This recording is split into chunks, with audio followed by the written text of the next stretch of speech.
Kot rečeno, jaz bom sicer bolj govorila o nevarnostih kot o priložnostih, ampak tudi za priložnosti bom omenila.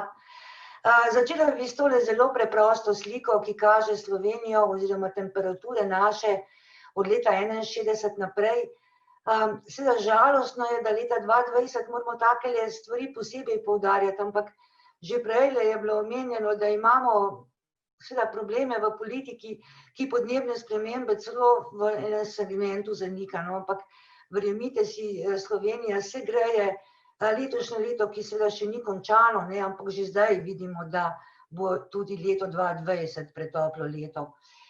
Imamo pa srečo, da če pogledamo, kako je pa z padavinami oziroma z vodo, ki je gradnik življenja, pa na tej sliki vidimo leta, ki so bolj sušna v rjavem, zeleno leta, ki so mokra ali normalna. Na letni ravni nimamo zelo vidnega upada padavin. Tako da ohranjamo svoje vodno bogastvo, seveda imamo pa probleme v poletnem času, ko pa se količina padavin zmanjšuje. Toliko samo za uvod. Podnebne spremembe v Sloveniji so izrazite, nismo nobena izjema, noben otok. Seveda naše prihodnosti, jaz uporabljam kar množino, ker še na prihodnost ni ena, prihodnosti možnih je več. Zdaj, kaj svet, kam drvimo, kam ne želimo iti in kam bi radi prišli, tale slika pravzaprav pokaže.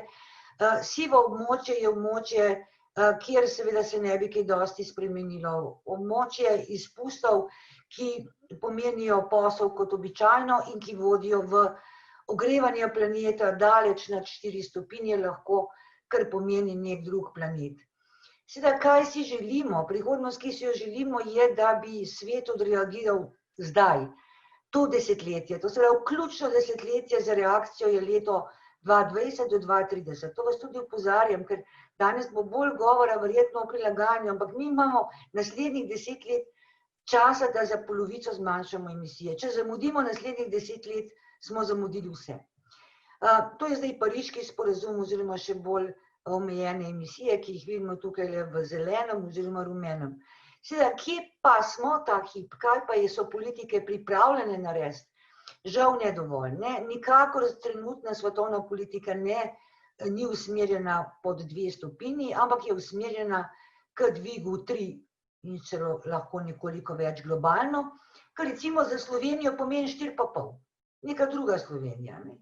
To se pravi, če ne bomo vsi izredno aktivni na pritisku na politiko, da ni resno vzame pariške cilje, konkretno, da v Sloveniji zapišemo, da bomo do leta 2030 zmanjšali emisije za 50 do 60%, potem je ves današnji posvet vse, kar govorimo, za manj, ker ne bomo mogli vlaka več ujeti.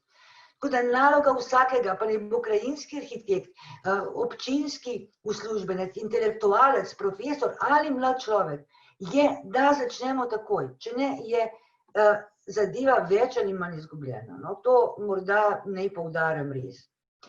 Zdaj seveda mesta, ki jih poznamo v tej študiji, sicer ni Ljubljane ali pa kakšnega slovenskega mesta, ampak gremo v takele razmere, da bo recimo nek Berlin, mesto, ki je severnjaško mesto, imelo podnebje Rima, z infrastrukturo, ki jo nima, z načinom življenja, ki ga nima, z vrednotami, ki jih seveda v Berlinu ne poznajo take kot nekje v Sredozemlju.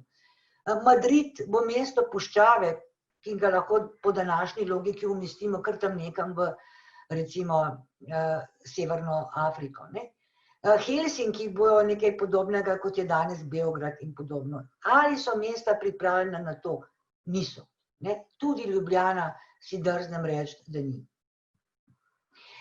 Danes bo govora o vročini. Seveda vročina je eden od problemov, ni edini.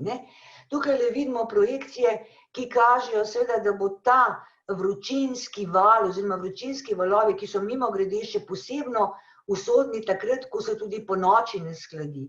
Pravzaprav tudi na območju Slovenije zavzemal skoraj mesec dni časa. Mesec dni, namreč razmerje, ko je temperatura maksimalna nad 35, pa se po noči ne shladi po 20, so za starostnike enako usodne kot COVID. Tukaj le starostniki umirajo.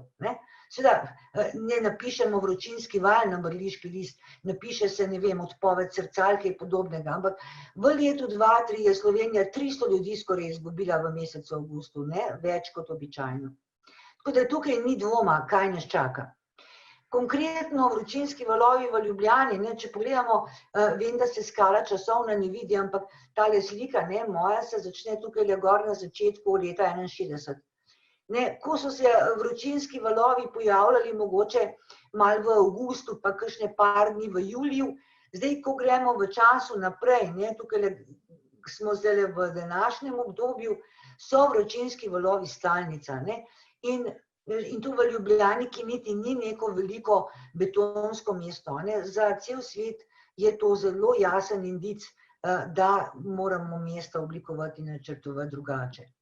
Še na nekaj bi opozorila, danes bomo govorili o fizičnih tveganjih, kako bo vroče, morali bi tudi o poplavah, mimogrede, ne, zelo apeliram na kakšen podoben posvet na to temo. Ampak ne bojo samo šoki fizični. Mi bomo imeli socialne šoke, ne? Mi bomo imeli težave v gospodarstvu, težave za priseljenci, za civilno nepokorščino.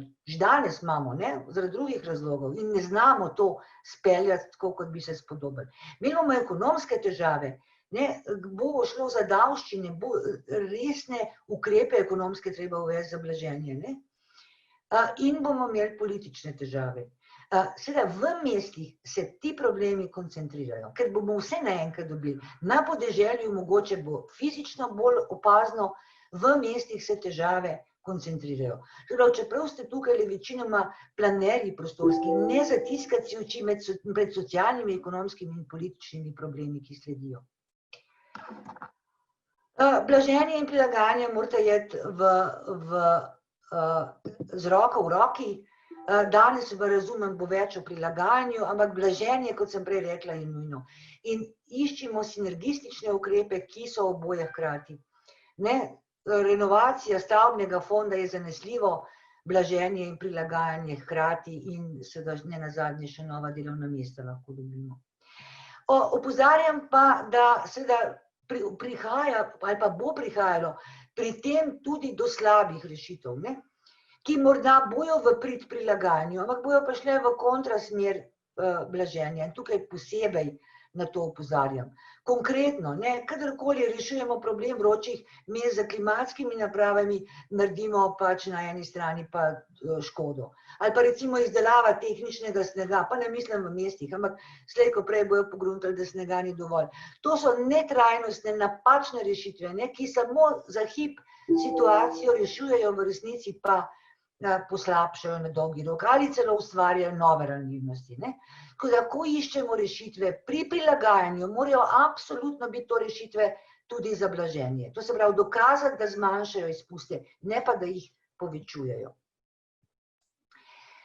Zdaj ne pa počasi, ker začnem povzemati, ker bojo drugi tudi govorili o stvareh še bolj natančno. Skratka, mi moramo zgraditi odporna mesta, kjer seveda, tako kot poznamo potresno varno gradnjo, moramo uvesti klimatsko varno gradnjo, ne? Klimatsko varno infrastrukturo, ne? Ki bo na šoke odporna in tukaj imajo gradbeniki, arhitekti, urbanisti in seveda krajinarji ogromno dela, ne? Ne pozabiti, da varna oskrba z vodo in hrano v ekstremnih situacijah je še kako važna, ne? Tudi na to moramo poskrbeti. Jaz sicer ne vidim, da bomo v mestu samooskrbni, ne.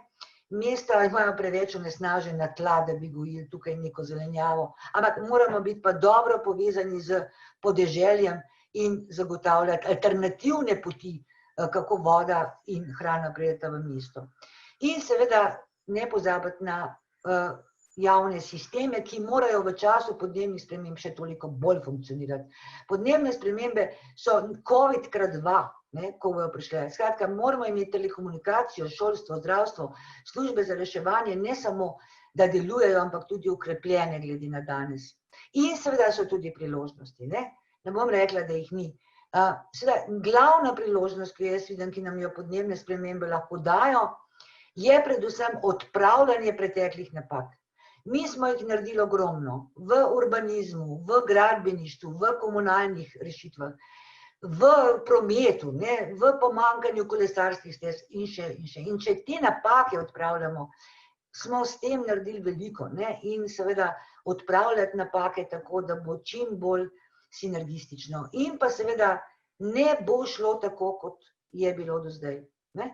Ta naše hlepenje po tem, kako je bilo, naj bo tako nazaj čist prej. Naj čim prej na Brniku spet vzletajo letala in bomo potovali, ne vem, za krompirjeve počitnice v eksotične dežele in bomo vsak vikend si priloščili nek escape, kot turizem želi. Ne bomo, ne.